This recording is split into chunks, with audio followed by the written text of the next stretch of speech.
The chain clinked once soft, like the memory of a scream swallowed by distance. Commander Elias Roan stood before the alien girl as if he'd stumbled into a cruel joke told by men who didn't understand the weight of silence. The slave, if that's what she truly was, knelt in the middle of the platform beneath the planet's blistered sky, her head bowed, body shaking not from fear, but from something deeper resignation. Around them, the burned husk of a battlefield still breathed smoke and ruin. The war had ended. Humanity had won.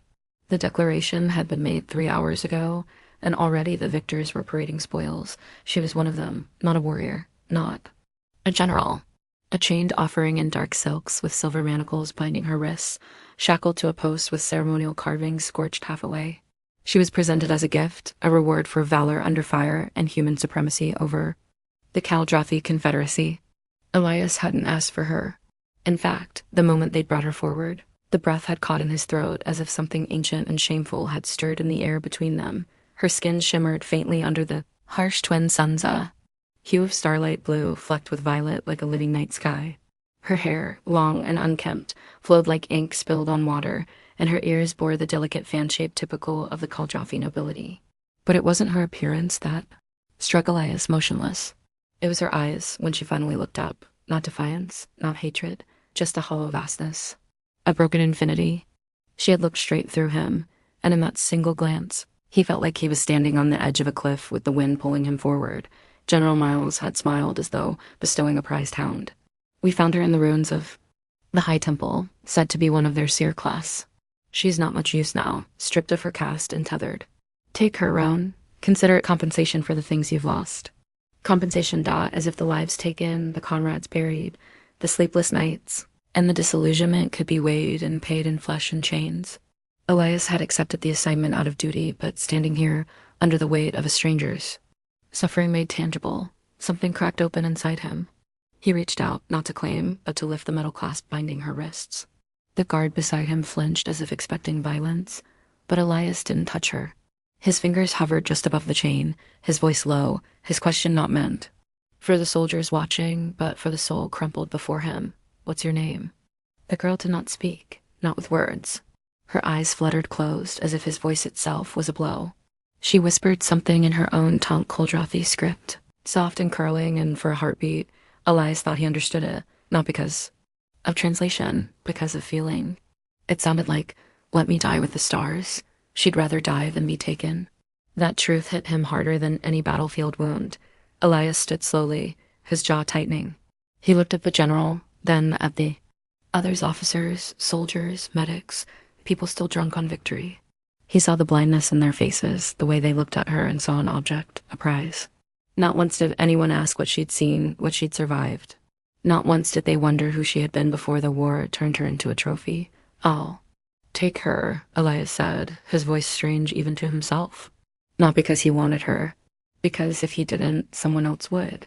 The chain was handed to him like a leash. She didn't fight. She simply stood, trembling, and followed. Not from submission, but from the absence of any choice. The crowd dispersed, and the day moved on as if no one had noticed the quiet war that had just begun inside one man's soul. That night, in the small transport room they'd given him, Elias sat on the edge of the bunk while the alien girl remained. Curled on the floor, unmoving, he offered her water. She didn't drink. He tried words, soft ones, translated through the universal dialect program, but her eyes stayed closed. She would not look at him again. Not yet, but before he turned in for the night, she whispered something again. Just 2 words in that same melodic language. This time, when he ran it through the translator, the screen hesitated, then printed the meaning across the cold black glass. Thank you. That was how it started. Not with battle cries or fire, but with a prisoner who didn't scream, and a soldier who couldn't look away. Asterisk, asterisk, asterisk in the days that followed, Elias discovered that silence could be louder than any cry for help. The alien girl he still didn't know her name, and it felt wrong to assign one, did not speak except in whispers to herself when she thought he was asleep.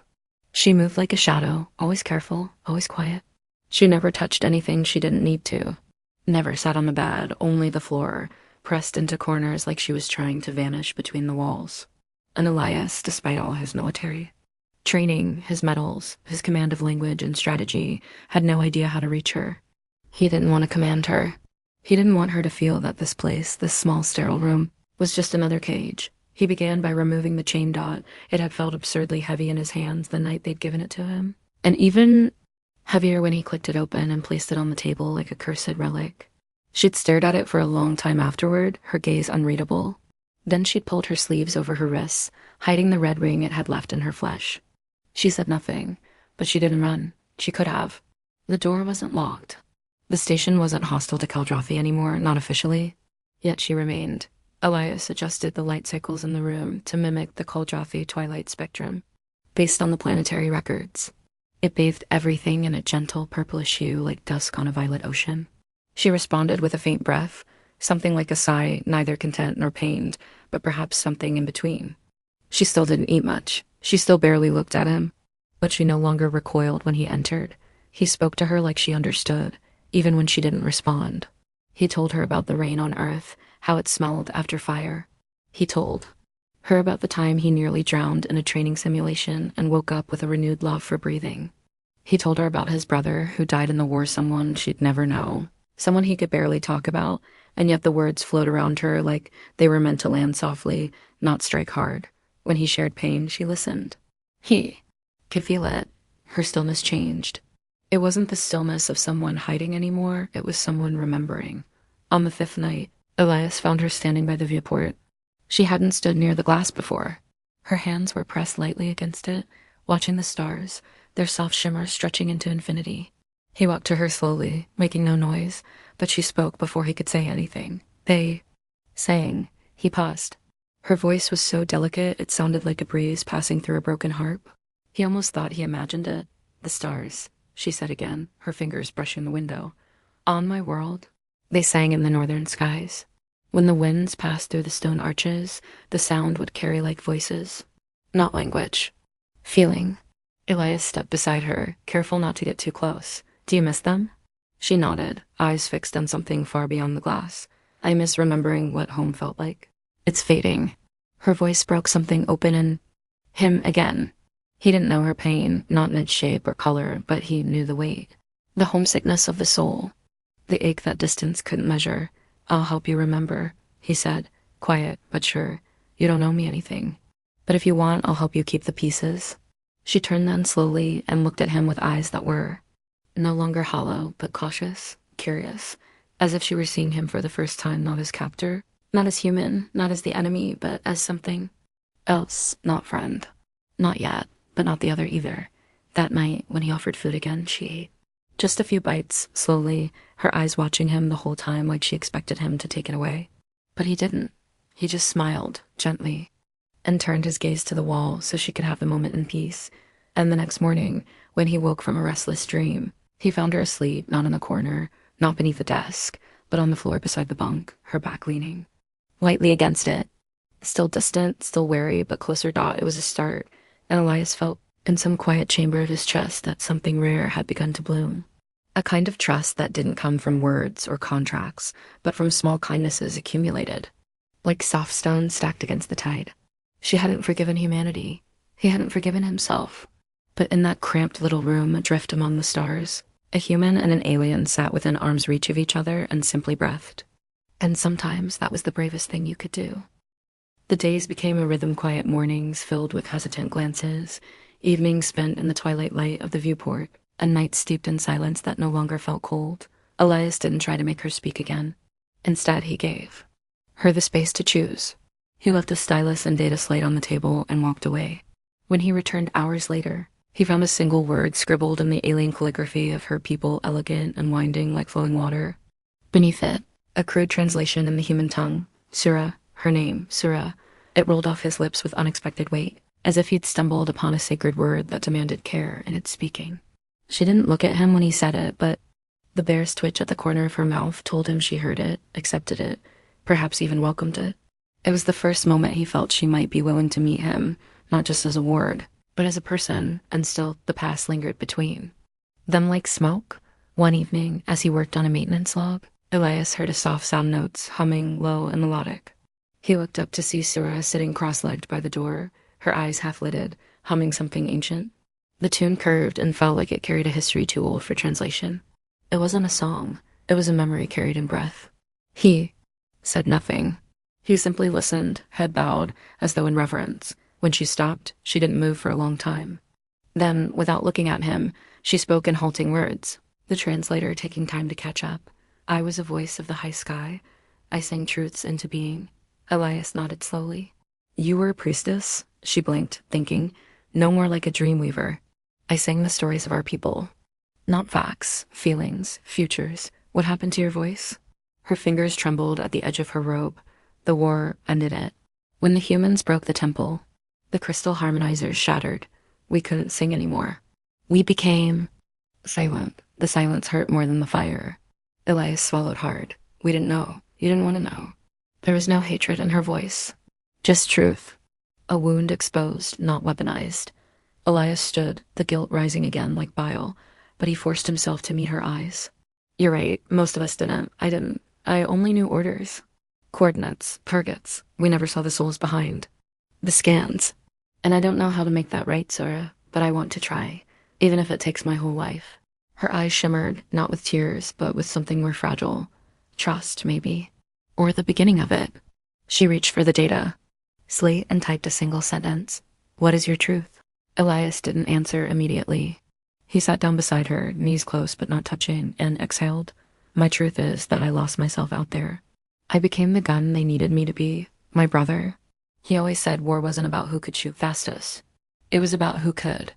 Still feel after pulling the trigger. I stopped feeling, Sura, until I saw you. The silence that followed wasn't empty. It breathed. She closed her eyes. Your truth is heavy, but honest. He nodded. I don't want you to forgive me. I want you to be free. I want you to remember the stars that sang. If we can build something from this anything, then maybe that voice inside you doesn't have to stay silent. Sura looked at her hands. Then slowly, gently, she reached out. Her fingers touched his wrists, not a grip, not a hold. Just contact. It was the first time she'd touched him willingly. Elias stilled, not daring to move. I don't remember the songs, she whispered, but I remember the feeling. He placed his hand over hers. Then let's remember together. That night, they sat under the artificial dusk, shoulder to shoulder, two survivors of a war neither had chosen. No longer stranger and slave. No longer soldier and spoils. Just a man and a woman, breathing in the quiet, building something fragile in the ruins' connection, and outside, Viserys moved in silence, as if listening, asterisk, asterisk. They had settled into a fragile peace, no longer prisoner and warden, not quite companions, but something unspoken that lived in the space between their silences. Elias had started to forget the chain entirely. It had gathered dust in a drawer, buried beneath old field reports and discharge notices he hadn't had the heart to read. Sura had started to sing again, soft fragments of melody that seemed to flow from her when she was half asleep, like dreams trying to escape her chest. And for the first time in longer than he could remember, Elias didn't feel like he was carrying a weapon inside his skin. He felt human again. She made him feel human. Then the message came, encrypted, top priority, marked with the seal of Earth's Central Recovery Directorate. It arrived at 0400, waking him with a shrill alert that sliced the room's peace like a blade. Elias read it twice slowly, his breath turning to glass in his lungs. Subject, Asset 314X, Caldrathi Seer, update required. Immediately on condition and location, retrieval team en route. Do not allow subject to exit station parameters. Command. Override engaged. He didn't realize how tightly he was gripping the datapad until his knuckles whitened. Sura was still asleep on the floor beside the viewport, curled in a quiet silhouette against the violet-tinted stars. She looked peaceful, fragile in a way he hadn't allowed himself to think about before. That word, again, asset. As if she was a machine to be catalogued, a possession to be reclaimed. But what shook Elias wasn't just the cold bureaucracy of the message. It was the override code at the bottom. It meant they could take her, no questions asked, no objections honored.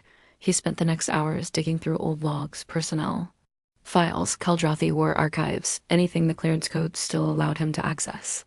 What he found made his blood run cold. Sura had not merely been a seer or a ceremonial voice. She had been one of the last living starbinders in ancient caste capable of synchronizing their biological frequencies with celestial harmonics. In Caldrathi culture, they weren't just song weavers, they were navigators of fate. They could influence the emotional currents of entire fleets through song, subtly steering morale, tempering violence, calming unrest. No weapon, but still. The humans hadn't understood it. They'd seen her people's resistance to despair as unnatural. They'd interpreted it as some form of psychic manipulation. And when the temple was bombed, her home, someone in command had decided that capturing one of the Starbinders alive could be the key to reverse engineering it, turn it into a weapon, or at the very least, make sure no one else could use it. She wasn't a spoil of war. She was a seed of it, a quiet threat, a relic from a culture the humans hadn't tried to understand before they destroyed it. Elias stared at the orders again. Retrieval, not rescue, not relocation. Extraction. When Sura awoke and saw the look on his face, she didn't ask. She didn't need to. They found me, she said simply, like someone who had been waiting for the knock on the door since the day it closed. I won't let them take you. Sura didn't respond. She just looked at him, eyes unreadable, voice like frost. You can't stop them. I can try. You're one man against the system. I was one man when I carried you out of the ruins. That didn't stop me. Something shifted behind her gaze then. Something old and painful and maybe a little hopeful. She walked to the table and picked up the chain. Her hands held it gently, like it was not metal but memory. She turned it over once, then looked at him. They used this to bind my hands, she said, voice trembling.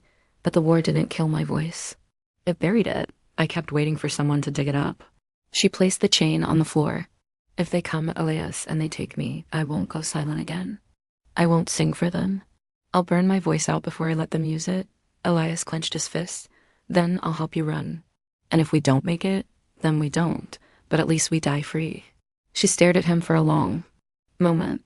Then, for the first time, she smiled, not wide, not bright, but real. There's more of the stars in you than you know, she said. Outside, the docking bay lights began to blink, the retrieval ship entering orbit. Time was running out. Inside, a human and alien stood together, not as symbols of conquest, but as two broken survivors daring to choose defiance over silence. The retrieval ship docked with the station without fanfare, silent as a noose, precise as a scalpel. Elias watched it from the control console, his heart pounding against his ribs, like it wanted to escape his chest and warn her before his words could. He hadn't told Sura everything. He couldn't. How could he explain that the override command gave the recovery directorate full authority to use force? How could he look her in the eyes and admit that if he resisted, they would classify him as compromised, terminated on contact? The protocol was absolute, but so was his decision. He turned from the monitor and saw her already preparing. She wasn't packing clothes or essentials, just a single strip of crystal threading, one of the ornamental strands from her priestess robes, which she had never worn again. She braided it slowly through hair, the gesture ritualistic, quiet, mournful. She looked beautiful in a way that made his chest ache. Not for her body, not for the idea of her, but for the fire still flickering in her soul. She had lost a world and still chose grace. Where do we go? She asked softly. I've mapped an old cargo shaft. It's been decommissioned since the war. I can get us through the blind spots, out through the lower wing. There's a skiff we can power up manually. It's not on the grid. You've done this before? No. He gave a half smile. But I've studied the people who have. She nodded, accepting the risk without fear. There was no hysteria in her, no drama. Just a resolve so quiet it felt like gravity. As they moved through the maintenance corridors, Elias kept his hand on the pulse scanner, overriding locks, disabling sensors. He couldn't stop thinking about what had changed between them. Not just the trust, not just the shared pain. It was something deeper now, something rooted. The way she looked at him before stepping into darkness. The way she leaned ever so slightly toward him when they paused at corners. He felt it like an old wound, remembered closeness. But he didn't name it. He didn't dare. They reached the bottom tier, passing old hangar crates, dim overhead lights flickering like the memories of storms. The skiff was there, rusted but intact, a forgotten vessel shaped like a stingray's shadow.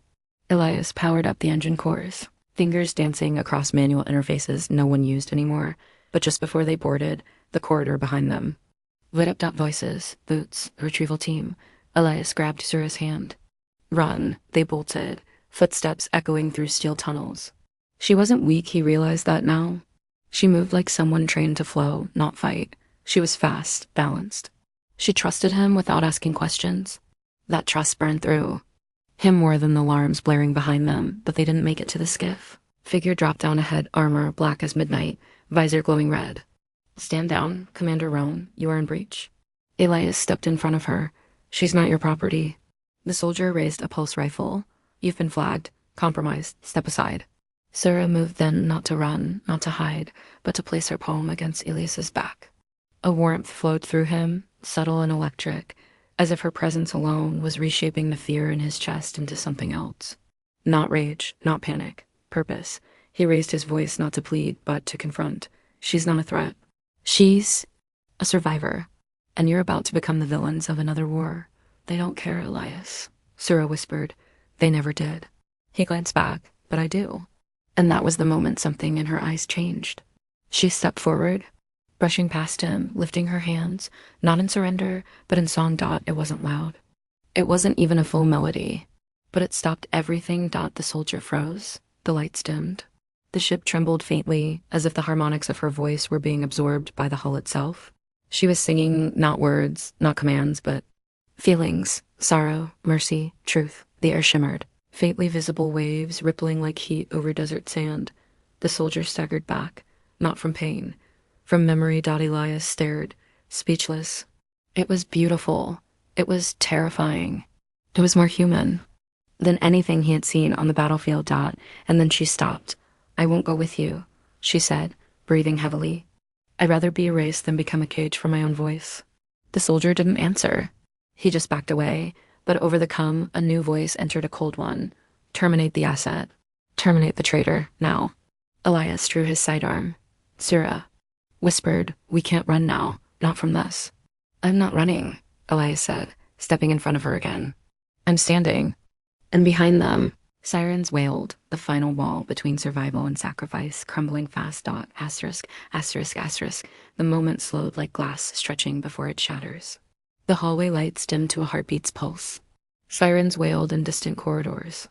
But in that space between Sura's trembling breath and Elias's unwavering stance, everything else fell away. The soldier hesitated, his pulse rifle aimed, finger not yet curled around the trigger.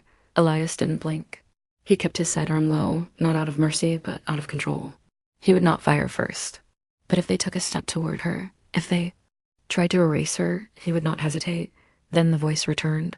Cold, commanding, not from a man.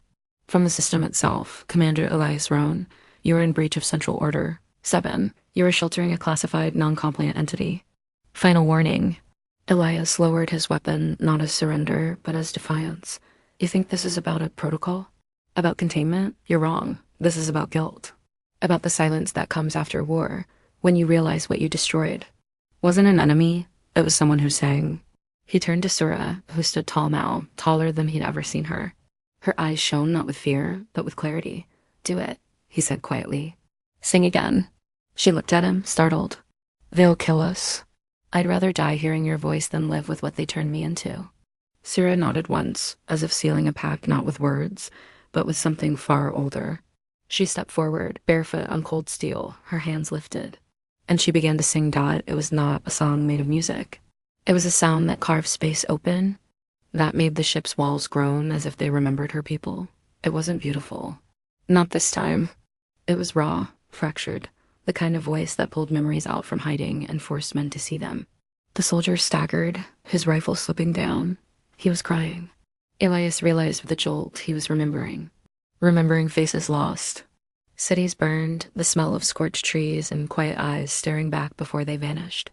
The harmonics were reaching into him, into all of them, and still, the voice from the command deck crackled. Neutralize her, and this. More soldiers. Arrived. 5, 10, rifles raised. But none of them fired. Sura collapsed to her knees, her voice growing ragged, each note ripping something from inside her. Elias caught her just before she fell. That's enough, he whispered, holding her close. You don't have to prove anything. I'm not singing for them, she said, eyes flickering with exhaustion. I'm singing for the dead.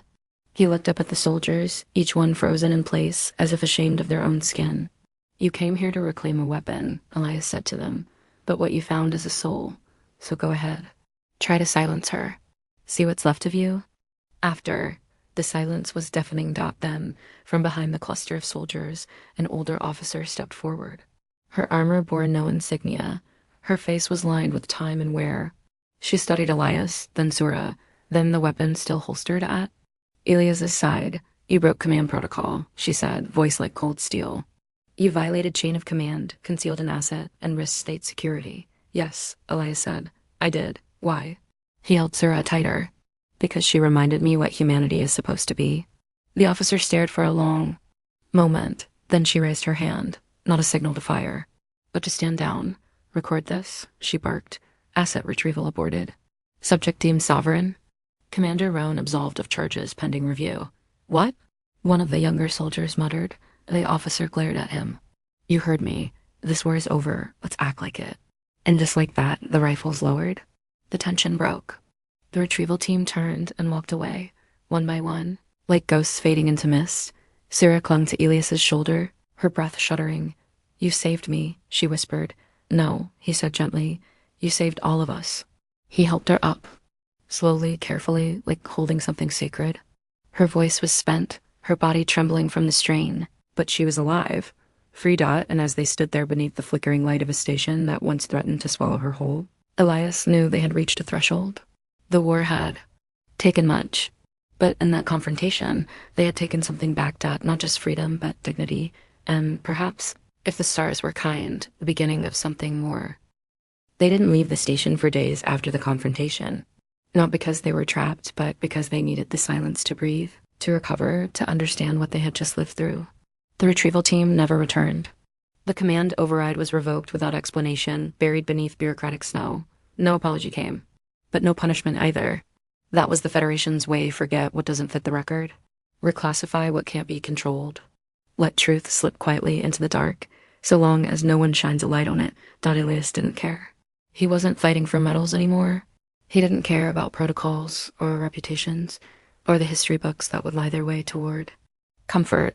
He cared only for the woman who sat beside him on the floor of their quarters, her body still weak, her voice still soft, but her eyes wide open, alert, awake in ways he hadn't seen before. Sura no longer looked like someone waiting to be claimed. She looked like someone reclaiming herself. They spoke often now. Not always with words, sometimes with gestures, glances, touch.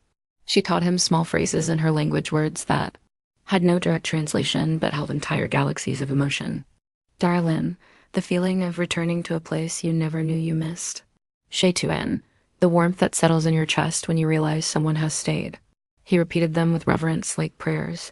One morning, Elias found her standing, barefoot on the metal deck, staring at the stars with that far-off look again. But this time, she was smiling. I remembered one, she said. He blinked. One what? One of the old songs. She closed her eyes and hummed barely a breath, a sound so quiet it might have been mistaken for nothing at all. But he heard it, a single note that vibrated just enough to shift something in the air.